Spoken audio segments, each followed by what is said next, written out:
Hi, my name is Gudrun from GE Designs. Welcome to my live quilting chat, Tipsy Tuesday.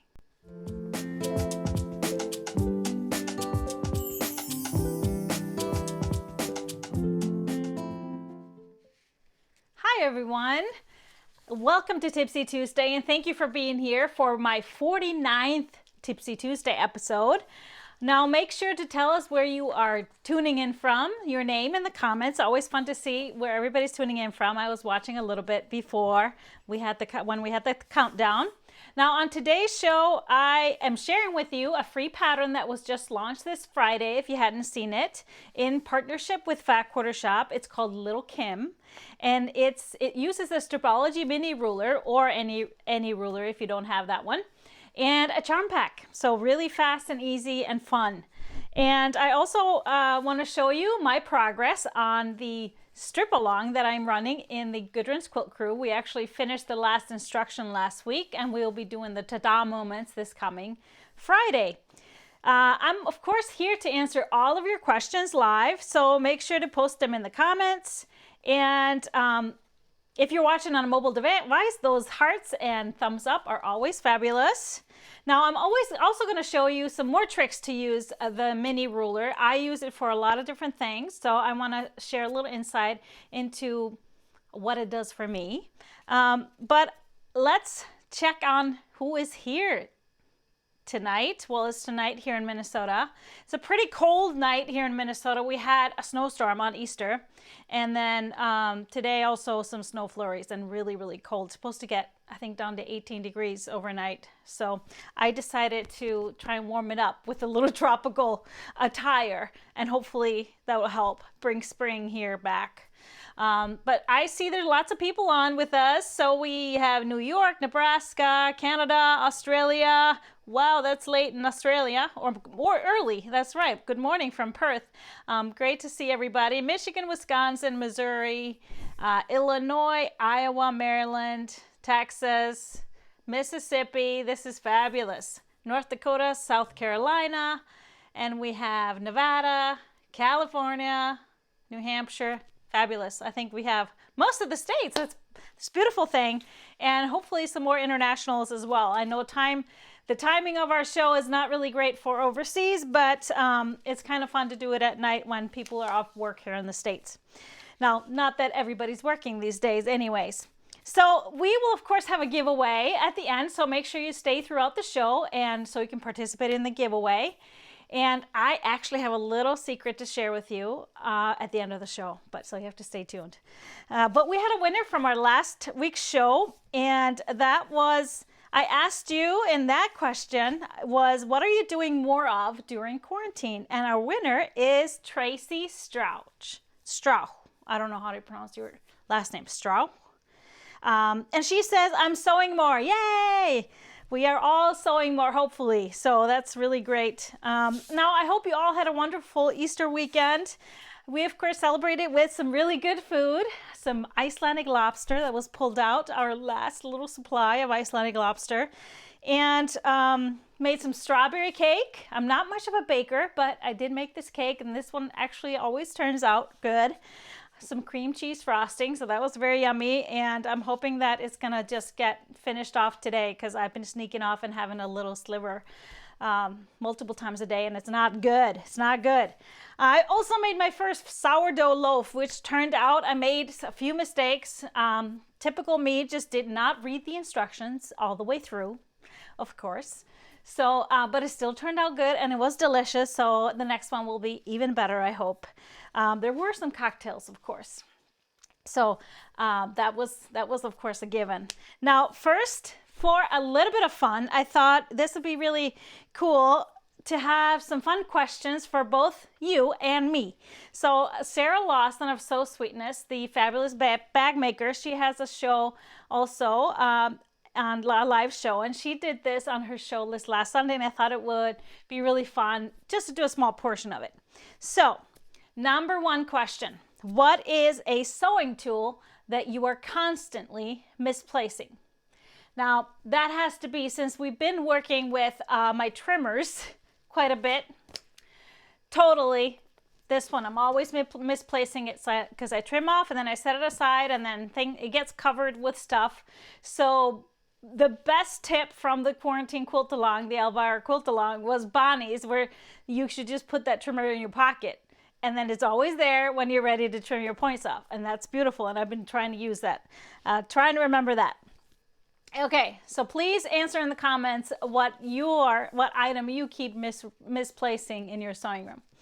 All right, so number 2, what is the most useless piece of information you're proud to know? Well, I had to think about this a long time because I know a lot of kind of weird information, but I don't think it's useless. But so one thing that might probably be pretty useless is that I know all of the astrology signs and their characteristics. I was a total astrology geek when I was younger, and I read it all and kind of dissected each one. So kind of trying to figure out all the personalities of my friends and stuff, and my family. So yes, I do know that. I don't know if that's probably not very, haven't found much use for it in life, so probably pretty useless. Anyways, so number 3, if you could add one thing or task to your sewing machine that it doesn't already have, what would it be? Now, this one is easy for me because I am sewing on, first of all, my piecing machine is a vintage machine, and then my other machine is a Viking that is now 18 years old. And yeah, it's due. It's due. Not that it's not going, because these machines just keep going and going and going, but it does not have scissors. And not that it matters for when I'm piecing, because I always chain piece, but when I am doing quilt as you go or quilting or anything like that, I really, really, really would love to have scissors. So that might be something I need to kind of fix in the future. So I'd love to see all your little answers. Okay, let's do a couple of more. So number 4, what household tasks do you ignore so that you can sew? Well, pretty much all of them. Like if I want to sew or need to sew, I mean, pretty much everything gets chucked. But number 1 thing, probably cleaning, house cleaning, and laundry. So I will just put that on hold and just kind of get to it whenever. Or not. Okay, number 5, last question. What sewing item have you always wanted to purchase but never have?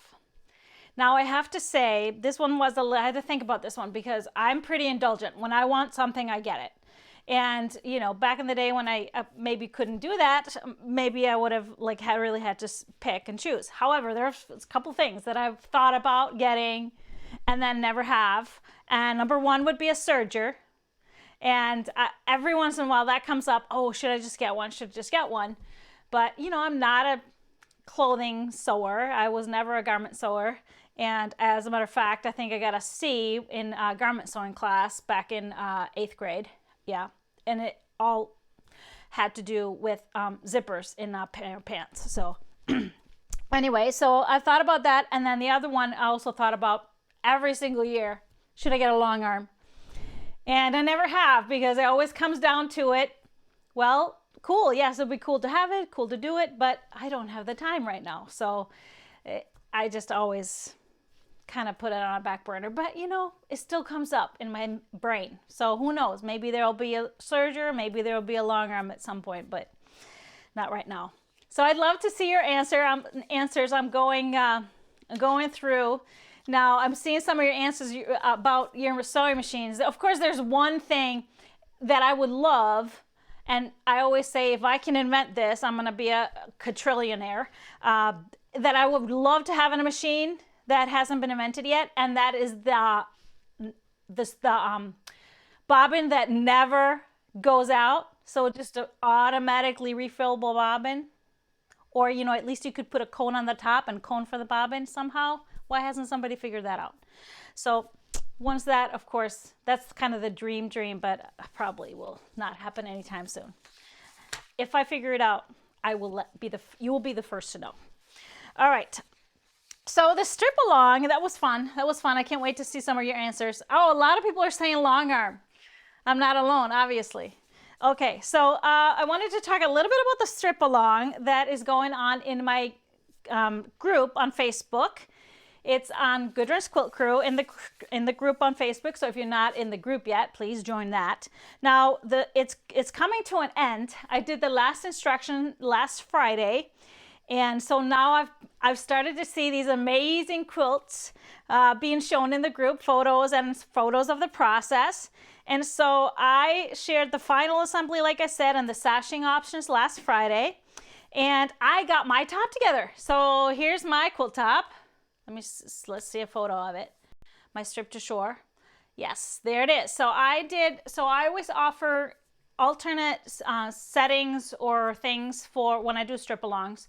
So one of the things was adding a sashing in the vertical rows between the blocks. So I did that for mine, and then it does have also long sashing rows that are so the little sashings are the horizontal that go zigzag, and then we have vertical sashing too. And I actually had been thinking about bordering it and decided that I just added some 2.5-inch border to the top and bottom. I tried it on the sides. I didn't like it for my background. I think my black was a little too harsh. So I like that I will just use that black color for binding. So then I will just have a narrow strip on each side, which is very similar to that size of the sashing that goes between all the rows. So it kind of has that continuity all the way through, like horizontally, and then just some space on the top and bottom. So I thought it was kind of cool, a little bit more modern, contemporary that way. Do something different. I always like to do something different. So that's my quilt. Now we just have to figure out how to quilt it and what to do. And I actually saw Debbie Brown. She's already quilting 2 of hers. So I can't wait to see what she does and maybe get some ideas. Now, so next Friday will be the finishing of our strip along. And so then we will have a big quilt show, or quilt top show. We'll do a huge slideshow of the quilts, both finished and in process. So this will be this Friday at 3 p.m. Central in Gudrun's Quilt Crew. Now, if you didn't join in on the strip along and you still would like to, it's never too late, of course. You can see all of the videos both in the crew on the Facebook page, and then I've also posted them all on YouTube. But the best place to get all the information of what you need, and if you want to do any of the alternate settings and alternate layouts that are not in the original pattern, just go to the blog, gequiltdesigns.com, and click the blog button, and there is a strip along post with all of the links that you need. Lots of all these little pages that I give you some extra bits and pieces of information. So you can still find it all there and totally catch up later. It actually is a good idea to go there, print out all the little things if you don't want to tackle it now, maybe later, and then you have it all there. So yeah, so I mentioned it was on YouTube too. So let's move on to my little free pattern, my little freebie. So Little Kim was posted this past Friday. So this is a table runner I designed specifically for some videos I was doing with Fat Quarter Shop this past February. So we taped a demo video of me making this runner, or how to make the blocks, using the mini ruler and a charm pack. So all you need is one charm pack. It's 40 blocks, so you can even have 2 squares out of the charm pack that you can kind of go whoops or set aside. So 2 unfortunates, it's allowed. And just put it together really fast. And I've already been seeing some runners put together, which is really great. Now, yes, this pattern is available on the Fat Quarter Shop site, but I put it on my website as well. And here's the reason. So all of my patterns, whether you're purchasing a pattern, if you purchase PDF patterns, or you're doing any of the free ones, if you purchase it through my website, it goes into your account. So it will always be available in your account. So let's say, you know, a couple of years from now, you can't find the printout and, you know, the posts are so buried, it's hard to find. You will always have that in your account. So that's the reason why I put it on my website as well. So you actually go through the whole ordering process. It's still going to be $0. You're not going to pay anything, but you go through the whole ordering process so that it goes into your account and it's always saved there. So that was the reasoning for that. But let me show you Little Kim in real life. Super cute. So I used this this charm pack that was a Bonnie and Camille that they had sent me, and I worked on this while I was down in Florida. Actually, it was really fun. Quilted it myself, just kind of some straight lines across and then some diagonals, kind of just accenting the kind of diamond in the middle. So it's kind of like a square and a square block, but it's offset, so you don't have to worry about, you know, fitting it with any points or anything. And so again, there's a demo video. So if you go to order the pattern on my website, again, it's free. There's also a link there to the YouTube video where you can find the whole demo. So this, and a lot of people, when they watched that demo, they had a lot of questions about the mini ruler. And if actually last week, or was it last Friday? Last Friday, somebody asked, is the mini really, would you use it that much? And I said, you know, I use it a lot. I use it a lot for all of my little things, but not just when I'm doing little blocks or working on smaller things. I use it for my block parts. So I wanted to kind of explain that a little bit. It's a topic I actually tackled in I think our 13th Tipsy Tuesday episode. And so I think it's time that we kind of refresh a little bit. So I wanted to show you some more things. And because especially when I asked that question Friday to all of our viewers, what do you think about the mini?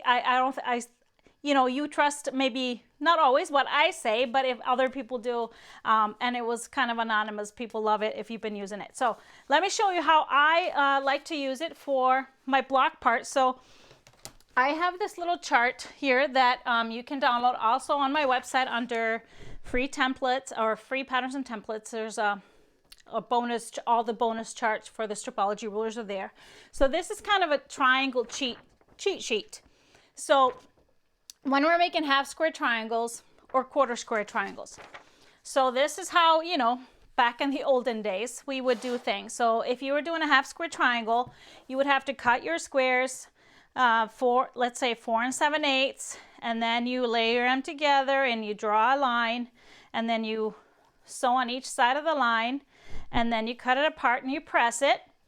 And so I kind of eliminate a lot of these steps. So first off, cutting anything at 7/8 or anything like that is going to take you a lot more time than just cutting a larger square. So what I do, I cut if I'm doing half square triangles, so this chart will tell you this, 2 squares, or you cut 2 squares, so they need to be 1 inch larger than the finished side of the half square triangle. So for example, if my triangle, I'm going to make these 4 inches finished, then what I would do is just cut them at 5. And then you go through the process. And then if you're doing hourglass blocks or quarter square triangles, I cut them 1.5 inches larger, or squares that are 1.5 inches larger than the finished size. So here's all the steps where I save. So first off, I save time by just cutting them in whole inches, whole or half inches. So then I just layer 2 together, and I take my ruler, and this ruler has, on the outside, has little dotted white lines that go out to the edge of the ruler on each side. And this I added specifically to cut pieces apart like this, or cut squares apart, because sometimes when we're just having an edge of a ruler and cutting things apart, sometimes we do a little veer off in the end, and that little point here kind of goes flying either way.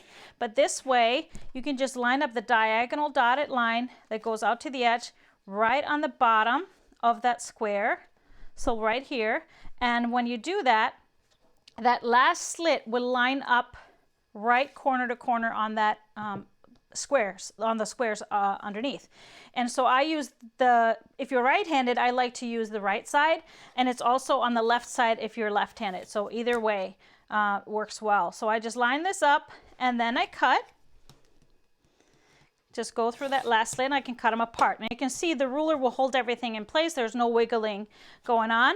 So then I can just take these and sew them right on the edges. And you might wonder, oh, this used to be a no-no to cut it apart and you're sewing a bias edge. But here's the thing, when we do this process, we can save on all those steps. So now I'm going to sew these right here, and I don't have to worry too much about my 1/4 inch, because I'm going to trim them in the end. So I will just sew these together, and then of course it's time to press. And so when it's time to press, if we have cut our pieces accurately, then we had to worry about sewing them accurately. And now we have to be careful of not having any distortion when we press. But I really don't have to worry about that because I'm gonna trim these guys. So this is now, needs to be trimmed to 4.5 inch square. So how this mini works, just like the largest squared, we have black lines in the corners. That is for our whole inch sizes when we're squaring up. And then we have the white square starting in the middle, extending out, and that is for our 1/2 inch sizes. So what I want to do is find my 4.5 inch square. And again, I always like to use my arrows just to kind of show it real easily, especially if you're doing a lot of these. It's really nice. So I just mark my square and then I mark my 2 slits that I'm going to be cutting through. So I'm going to be cutting through the 1 inch because here's the square, the 4.5. So these are the 2 slits I want to cut through, the 1 inch and the 5.5. So then all I'm going to do, each square has a diagonal line going through it. Black lines have black squares have black lines. White squares have white lines. So I'm just going to align this diagonal line right on that seam. And then I'm looking at that square, making sure it's inside my 1/2 square triangle on all sides. I make my 2 cuts. And then I turn it and repeat. Again, diagonal line right on the seam. And you cut through the 0 and the 5.5, and you have a perfect 4.5 inch square, which will finish a 4 inch 1/2 square triangle. So this is how I adjust every single pattern. If I see in a pattern I need to do 1/2 square triangles, so I will just see what's the finished size and I will adjust it. So I never cut an 1/8 inch increment ever anymore. Of course I used to, so back in the day you will find some patterns with those measurements, but I don't do it anymore. So that's the adjustment for 1/2 square triangles. So let's look at 1/4 square triangles. So before then I wouldn't even trim these guys. So I would just make 1/2 square triangles, and then I would layer those together. Let's go to the overhead. So I would layer them together. They're untrimmed at this point. And once you have them layered together, you find because I pressed to one side, so you can make these seams nest really nicely. So then you can do the same thing. You're going to cut them apart just across that seam. So you can layer the ruler back on, align the dotted lines on the bottom. But here's another thing I also want to make sure. I want to make sure I have a horizontal line right on that stitch line to make sure that we're totally straight. And we make that cut across right here. So we end up with 2 pieces that look like this. And then I would just go ahead and do the same thing. Just sew right on that cut edge and then do my pressing. So now we have a 1/4 square triangle, and I actually like to press them into a circle or spin the seams on the back. And then that can be trimmed to a perfect square, and I don't have to worry about any of those little steps. So to narrow it down and condense it, number 1, I save time on not having to do 1/8 inch. Number 2, I don't draw any lines. Number 3, I don't have to worry about my 1/4 inch seam that much. And 4, I don't have to worry about any pressing distortion. I can use as much steam as I want because at the end of the day, I trim it to a perfect square. So this is my method. I know there's so many ways to do 1/2 square triangles, specialty tools and all that stuff, and 1/4 square triangles. This is just my method. I always try to find the most economic way, save some time in the process, and still have a really great outcome, a really perfect outcome. So that one, I wanted to show you this because on that little same sheet that I showed you that I want you to print out, there's this little topper. If you want to have some fun, let's just see it on the overhead. If you want to have some fun with a charm packs, this was just some Halloween squares that I just started to make all these 1/4 square triangles, and it's called the Sabrina topper. And all the fabric requirements are on here too. So it's 36 5-inch squares that will make this size, which is a 21.5 inch square topper. And so really, really fun, and that you can find on my website. And I wanted to just show you a couple of things. So a lot of my patterns we also Little Kim, but I have 8 more little patterns. And they are, you know, all really fun. But 2 of them specifically start off with a half square triangle. One of them is Little Nellie. So let's check out Little Nellie. And so this is Little Nellie. So it's all of them are made with charm squares.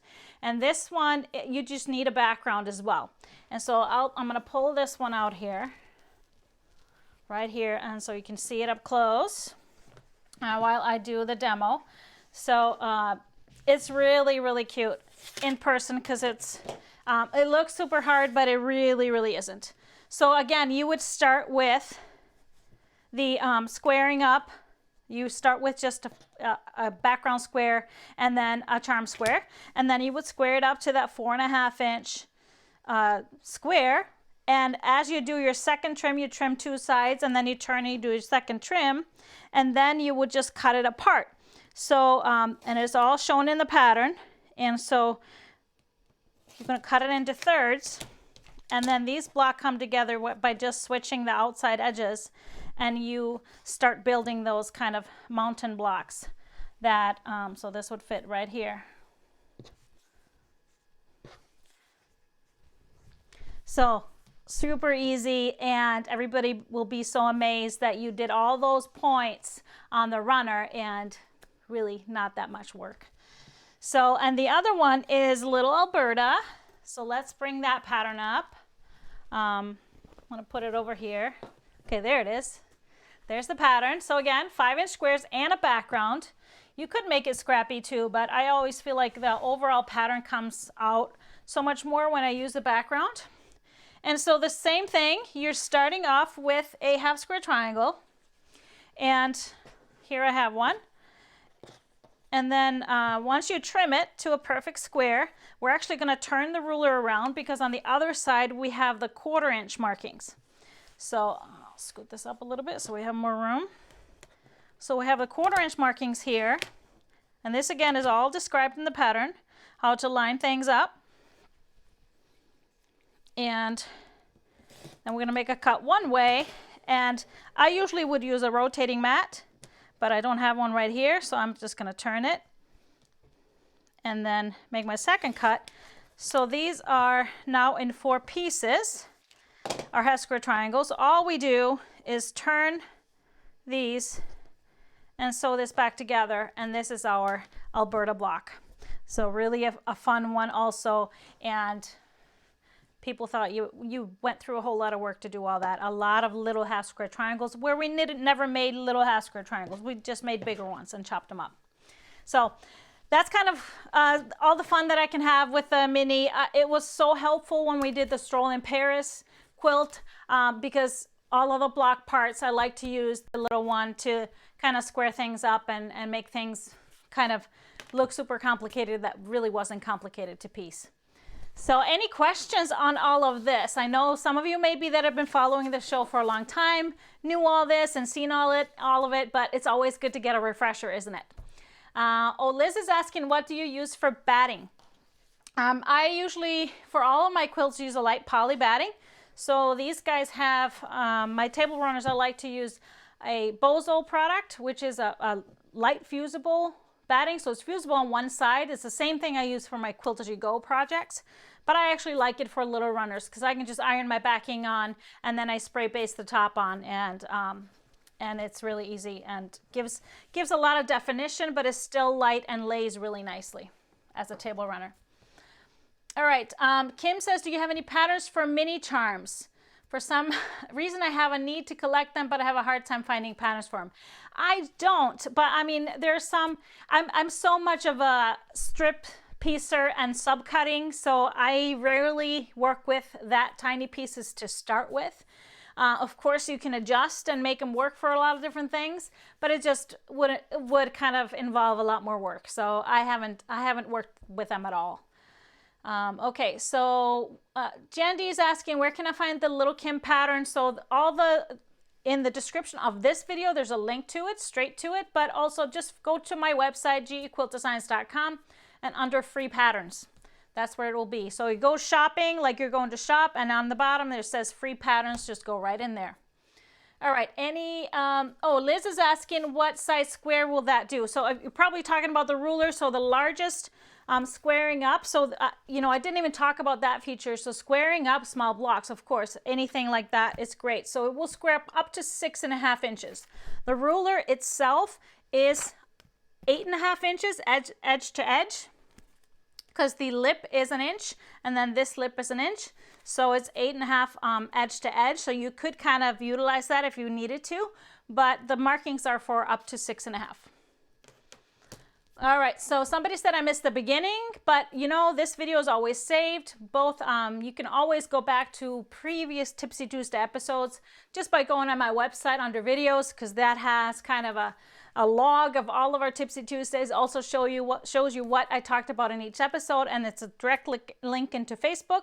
And now we're also putting all the episodes on YouTube. So make sure you follow my YouTube channel as well. All right, are there different sizes for the Alberta pattern? So the little Alberta makes the table runner, because that's just a small charm pack pattern. I do have a regular size Alberta pattern, which is made with 10-inch squares. And that would, of course, not be done with a mini, but it would either be done with a squared ruler or the XL. And so that one is available for multiple different sizes. Of course, we'll make bigger blocks, but really a fun one as well. All right, so Margie says, how many squares of fabric are in a purchased charm pack? Usually 42. Usually 42. Sometimes 40 from some companies. It's based on the companies, but most times 42 squares. All right. Always good to see refresher, says Jeanette. That's great. And what is your seam allowance when sewing half square triangles? Now, of course, I have a 1/4-inch foot, so I will just do my 1/4-inch seam. But I don't have to be super careful and worry about that bias or anything, because I'm going to trim it in the end. So if it's not perfect, it's okay. All right. So I should say I always sew with a scant 1/4-inch seam. Okay. Oh, Kathy's asking, how is the kombucha coming along? Actually, I'm bottling tonight. We're actually doing the second fermentation tonight. So it's going great. It's going great. And I started from 0 because I didn't have a SCOBY. Nobody knows what I'm talking about except for those that are making kombucha. Nancy says, are you going to be getting cutting mats? Yes. We are waiting for them. Like I've explained before, Creative Grids, they're manufactured over in Taiwan, and so they were expecting a shipment early April. Now it's still April. It's still first half of April, kind of. So we're still hoping that they might come in anytime soon. But so as soon as they get them, we will get our stock right away. All right. Can you use a regular ruler for these patterns? Yes. All of my patterns and books, even though I show you the Stripology rulers, I always give you options for using regular rulers. So definitely. Oh, what do you make kombucha from? So kombucha is made from tea. Well, it's kind of, you make sweet tea, but then you have fermentation process that kind of eats up the sugar and gives off all these great little juicy fermented flavors. So you have to have either a SCOBY, and I didn't have one, so I just started off, I bought a store-bought kombucha bottle, but it has to be unflavored, like a completely unflavored, and kind of start. It takes it a little longer to get it going this way, but it develops what they call a SCOBY, which is kind of that does the fermentation. So I don't know, it's a long process, but it's fun. All right, Karen says, can you use that ruler to make flying geese? So the design of it is not specifically to make flying geese. However, there are ways to trim your flying geese with it, and that will have to happen in a separate demo video and future demo video for sure. All right, any other question? Oh, was your sourdough bread or Amish sweet bread? It was sourdough. So I started the starter. Mine took a little longer. I think it's because it's colder here. So it took, I think 8 or 9 days until mine was ready to bake. Okay, somebody says started new sourdough starter. That's great. It's a great time to do it. Lori says, can we still get your strip along pattern? Yes, and it's half price through this coming weekend. So make sure you get it even though you don't have time to do it now. It's a great deal. All right, what size is your cutting mat? Do you sell them? I do sell them, but they're out of stock in the whole country. We sold out instantly when they came on the market. They're just came on the market in January. So this size, I have the largest here on my table. It's a 24 by 36, but they come in 18 by 24 and then a 12 by 18 and then a little small trimmer size. Unfortunately, the big ones are too large for us to ship. The Postal Service can't accept them because they're too big, because they can't be folded or bent or anything. So you would have to, I would suggest finding a local quilt shop that either carries them or would be able to special order the big ones for you. Marion says, do you sell charm packs or layer cakes? Yes, a little bit. You know, they usually when they come in, they kind of disappear pretty fast, but we have a few charm packs and layer cakes in the store. All right. Okay, everybody wants me to do the flying geese demo. Yeah. It's coming. All right. That's great. I think that's all the questions. Oh, somebody's out of flour. Oh, I had the same thing. I can't find white flour anywhere, all purpose. So you know what I did? And I shouldn't tell you because now you're all going to order from there and not going to be available. There's a lot of organic, privately run little small flour mills in every state, I'm sure.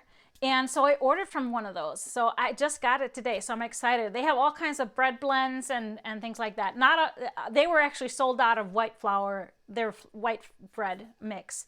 But I'm excited to try the whole wheat, and it's all kinds of blends. So you can still order flour online if you can't find it at the grocery store.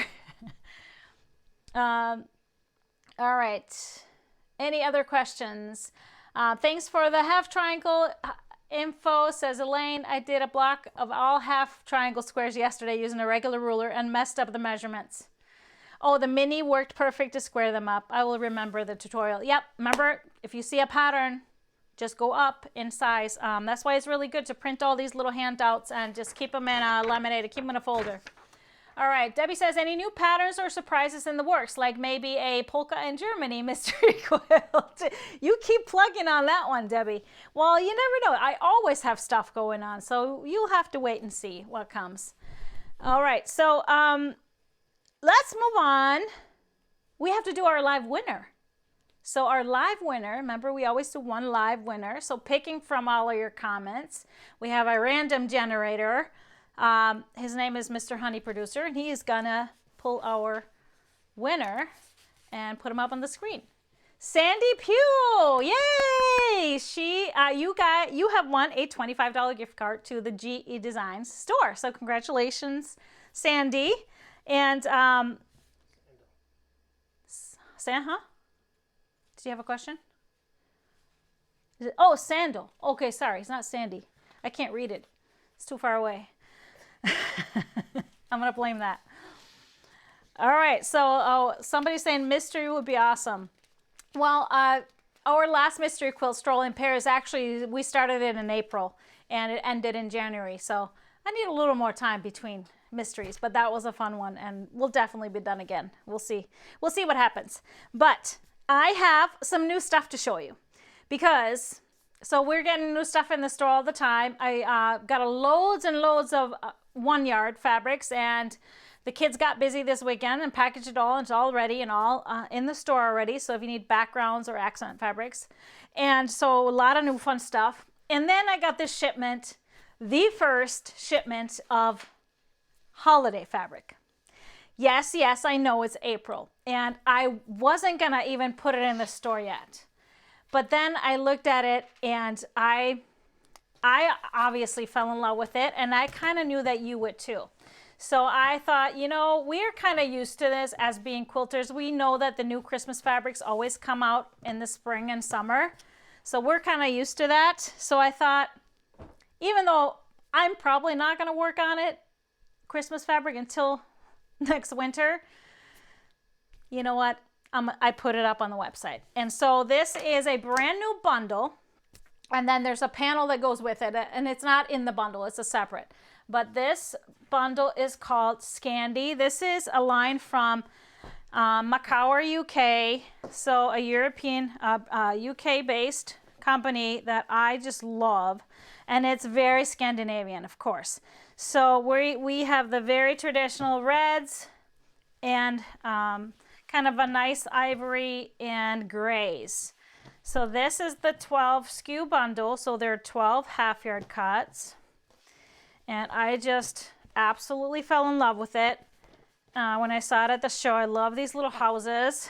And then we have the other gray cornets.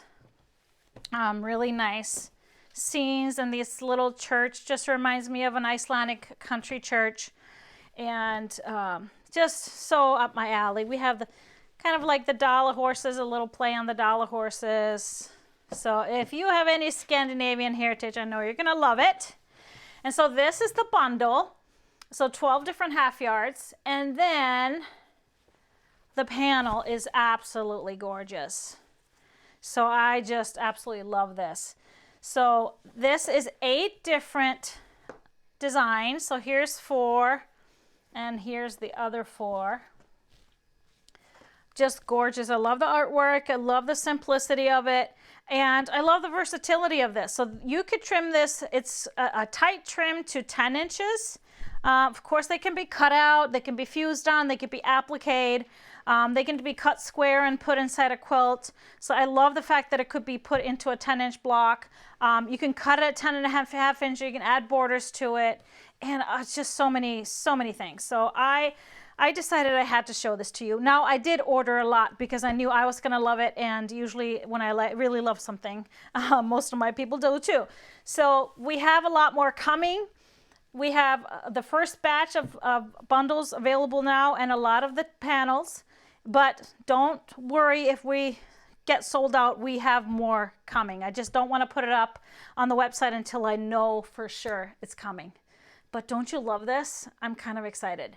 And it's not like scream in your face Christmas, because it's very kind of subdued, like us Scandinavians are. Maybe not me, but others. But I just love it. Really kind of fresh, modern, very Scandinavian. So I'd love to hear what you think about this. But we have other stuff coming, more flowers and spring and fun stuff.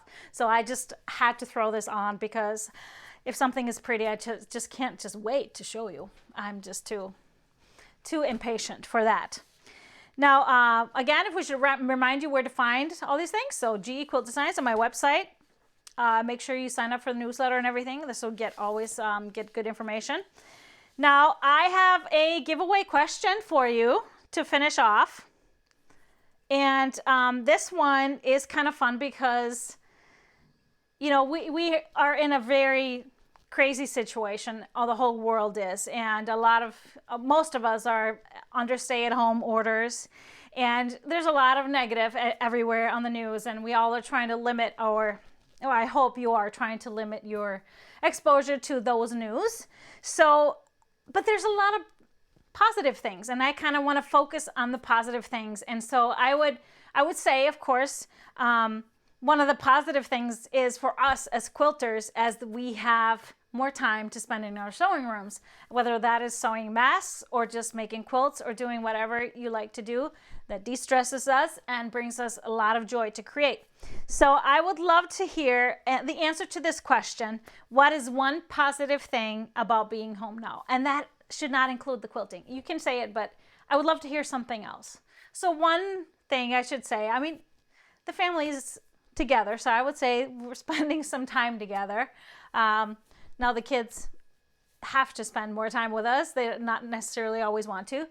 The puppy is super happy because we're always here. I'm always home and he gets lots of attention most days. So that's a positive. I'm cooking more, which I love. So that's great. Family benefits. So there's a lot of positive things. So let's look at the positive and just keep that going. And I will try and keep that going for all of you. Now, here's my little surprise.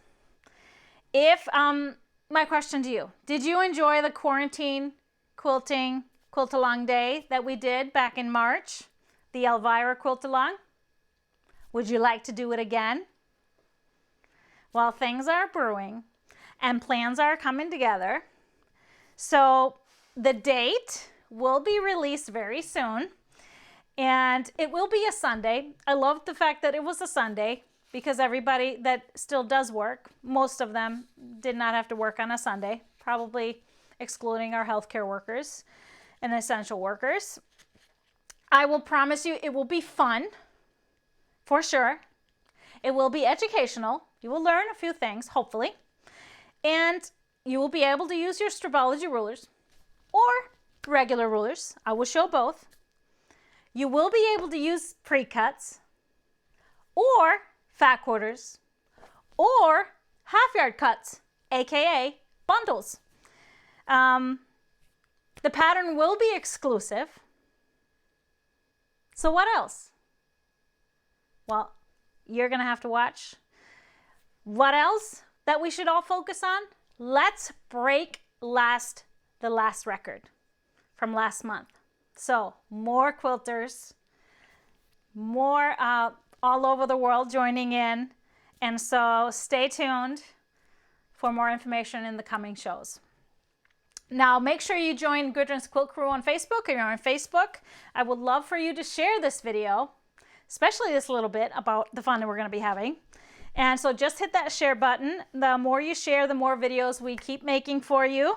And the next Tipsy Tuesday will be next week, April 21st, always at 7 p.m. for Tipsy Tuesday. And if you are in Gudrun's Quilt Crew, this coming Friday will be a Facebook Friday. So Fridays is always 3 p.m. Central, Tuesdays is 7 p.m. Central. So I'll be live this coming Friday with a cocktail in hand and a great quilt show of all of our strip to shore quilts. And I hope to see you then. But for now, thank you for watching. I'll see you next week.